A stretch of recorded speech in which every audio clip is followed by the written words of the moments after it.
It's time. It's time. Here we go. The New York Rangers have their opponent. They'll be facing the Florida Panthers in the Eastern Conference Finals. Crazy that we're here. It is insanity that we are here because it was not too long ago. I was in this chair looking at this camera talking about them playing in the ECF against a different Florida team, but now they get to go against the Panthers, and this is going to be the toughest challenge. This is going to be the toughest challenge thus far for a multitude of reasons. Obviously, Sergei Bobrovsky being the biggest thing, that this is going to be the best goalie that they've played against thus far this postseason. And then on top of that, you look at the Florida Panthers lineup up and down, and it's not going to be easy. It is just simply not going to be easy for the Rangers, but there's a reason they're here. There's a reason that they won the President's Trophy, and it's for times like this where they go and show we're not going to mess around, and we are better than you, and we are actually the best team in hockey. So it is up to the Rangers to do that, and right off the rip, if I'm going to give my early prediction, I'm going to give my prediction early in the video. Usually I wait. I'm going Rangers in 6. And I will give my reasoning why. I will give all of that in the video. Before we jump into everything, leave a like on the video if you do enjoy. Subscribe if you guys are new, especially if you're Ranger fans, and turn on your notifications so you know when I upload or go live. And I will admit part of it could be, me just being a Ranger fan at the end of the day, that I am picking them. But there are so many reasons for me to believe right now that this team could get it done. And it starts with the fact that I don't know if you heard, but the New York Rangers have this guy in net named Igor Shesterkin. And that's where I want to start, is with the goaltending. The matchup there, Sergei Bobrovsky going up against Igor Shesterkin, of course. And you have the advantage in net no matter who you play. It is that simple. The question is going to be, what is Sergei Bobrovsky going to be? The question is, will the Rangers test Sergei Bobrovsky enough? Because I'll tell you right now, if they test him as little as they did Freddie Anderson, it ain't going to cut it. It ain't going to cut it. But if they could generate like they did, chances like they did in the third period of Game 6, if they could generate chances like they did in Games 1, 2, and 3, like they did against Carolina, especially Games 1 and 2, well, you're putting yourself in a spot where you could win. Bobrovsky hasn't had the best postseason numbers. It's weird. 2.50 goals against average, but an .896 save percentage. So a bit weird. He was a Vezina finalist this year. So definitely going to be tough for the Rangers. I'm not sure, to be honest, if it's a testament of the defense or it's a testament to him. It's probably a bit of both, where, his save percentage doesn't look good because he's not facing a lot of shots. But at the same time, he's facing a good amount of quality shots, even though he's not facing a lot of shots, and it's not necessarily his fault. I don't know. That's where save percentage, I don't really love to look at it because it's kind of a weird number. I like to look at goal save above expected, which I could load up Money Puck. Great preparation here by me, of course. But no, in all seriousness, yeah, that's what I like to look at because I think that's a bigger tell. A 0.8, so nothing really off of the charts there. Meanwhile, Igor Shesterkin, 8.8. That is just disgusting. And he is second in the well, now he's first in the playoffs now that Jeremy Swayman's out, which, see you later, Boston. Yeah, 8.8 goal save above expected. You have the clear advantage in net as long as Igor Shesterkin stays hot. And I have no reason to believe he will not stay hot considering the way that he's played this postseason. And that's going to be the biggest thing, is how many games could he steal? And I believe he could steal 1 or 2. And that puts you already, that's where you have an advantage in the series to begin with. You have a goalie that has that ability. Forget, even if he wants to, he could probably steal the entire series. But you have a goalie that could easily steal you at least 2 games. I mean, you're in a very good spot right there to where your team just has to will you to 2 wins outside of Igor Shesterkin. Is it the ideal way to get it done? Obviously not. But you do have that comfortability with Igor Shesterkin, where Florida might have that question with Sergei Bobrovsky. So that's obviously one of the bigger things. Then we get into the defensive side of things. I wanted to look into Florida's defensive unit and look at how they have been this postseason. And I'm honestly astonished by the numbers of how poor they are for some of their defensive pairings, which I think the Rangers could expose. And I think a lot of it has to do, I was watching Game 6 mostly that took place last night. Recording this at like 2 a.m. This is going up the next day, so all confusing. But I was watching game 6, and it was very apparent just from that game alone. I'm not going to pretend I watched the entire series in every moment, every game, because the Knicks were on around the same time, so it was just kind of hard for me to do that. But whenever I did watch, a habit that I noticed the Panthers have is they really have their defensemen pinch a lot, and that's how the Rangers need to find a way to expose them, is getting the odd man rushes against. And we saw that at MSG when they played them in March. It was March, right? March, February. We saw that in MSG with that chaotic game that they ended up playing against them, where it was back and forth hockey, rush chance after rush chance. That's what it could end up being this entire series, to be honest with you. Do I want to be that way? Does Laviolette want to be that way? Hell no, because we're all going to go in the cardiac arrest. Pick up your Cardiac Ranger merch, by the way. Link is in the description. But that's what this could be, because you look at the way Florida is, according to Natural Stat Trick, for the Forsling-Ekblad pair, they have an expected goals against at 8.42. They have 44 high danger chances against in the playoffs, 29 high danger chances for, and then their expected goals for when they're on the ice is 7.79, which is just absurd. You look at the Montour-Mikkola pair, old friend Nico Mikkola, of course. You look at them, though. The expected goals against, 6.45. High danger chances against, 33. You look at the chances for, 24. And then you look at the expected goals for, 5.13. A lot of that has to do with their offensive firepower, which we'll get to that when we get to the offense. And then you look at their bottom pair with Kulikov and Ekman-Larsson, which are definitely getting very sheltered minutes, as it looks apparent here by the numbers, because 17 high danger chances against, 13-4 somehow might be their best pair, to be honest with you. 3.16 goals expected goals against, 3.07 expected goals for. This is all according to Natural Stat Trick. That's the way the Rangers could expose this team, is pick apart the defense. They do not necessarily have the most outstanding defensive group, and the Rangers have to find a way to pick that apart, and it's going to be easier said than done, because they do play physical. And that's something that is an intangible with the series that does have me feeling weary, is the fact that this is going to be a very physical series. And the Rangers, quite frankly, I mean, Washington, I would say that was physical. So that definitely battle tested them a bit. Granted, that was forever ago at this point. That was a month ago at this point. That, can you really say much about it? I don't know. And the question is a lot too, you know, how is Adam Fox's health right now?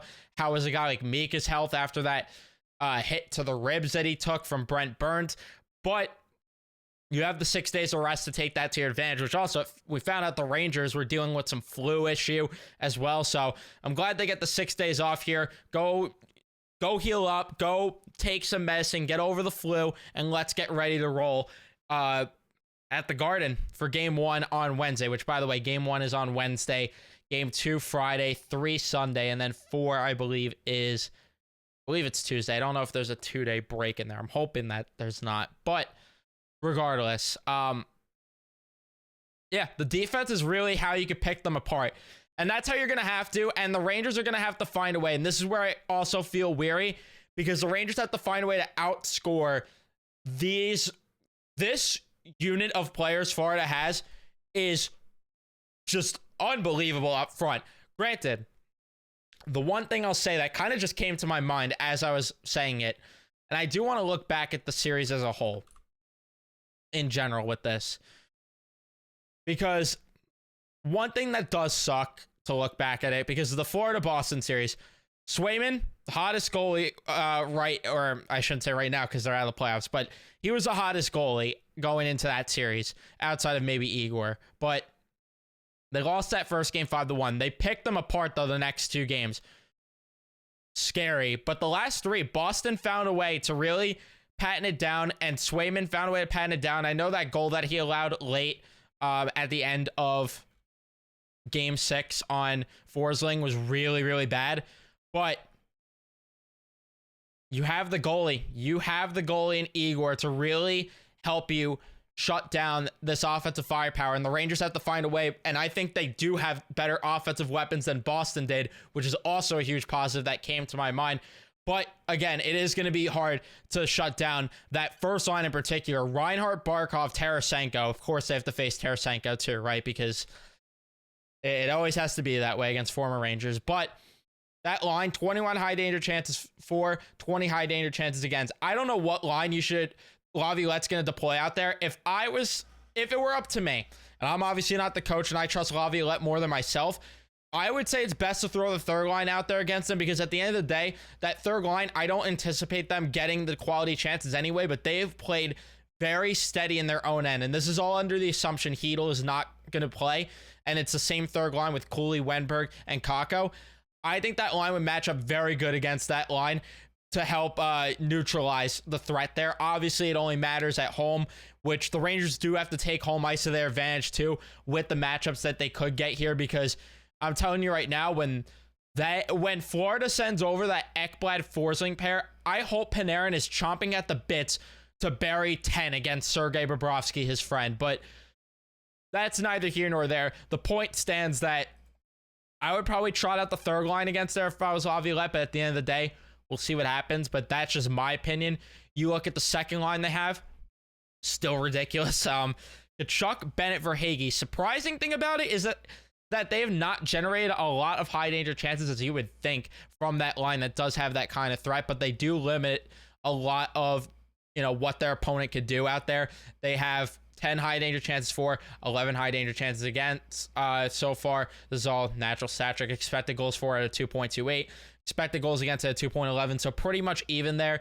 Not sure what line you want to match them up. I mean, I would like to see, you're not going to try out the fourth line as much as that second line's going to be out there, but I think the fourth line being out there wouldn't be the worst idea if you wanted to, match up, especially with the physicality that Kachuk might bring. I'm not sure if Rempe's going to slot in, but again, remains to be seen there.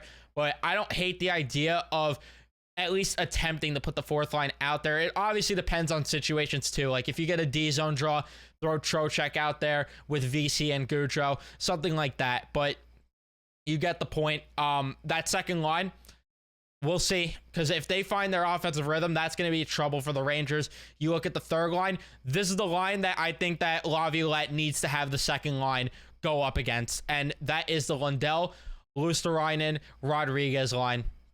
Because they do not generate a lot of high danger chances for.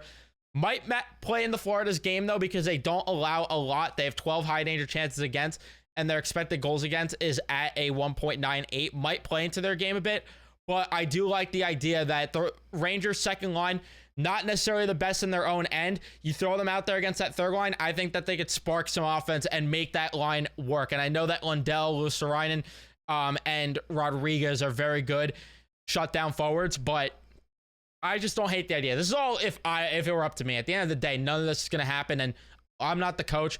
It's going to play out how it plays out, but I'm just spitballing ideas that are coming to the head here.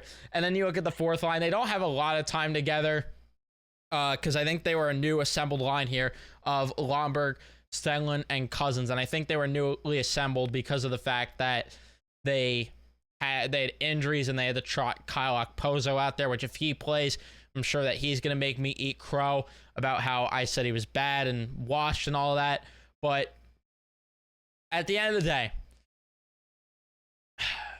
it's going to be the toughest series they've played thus far. I mean, there's no way around it. This team is in the conference finals for a reason, and they were in the Stanley Cup finals last year for a reason.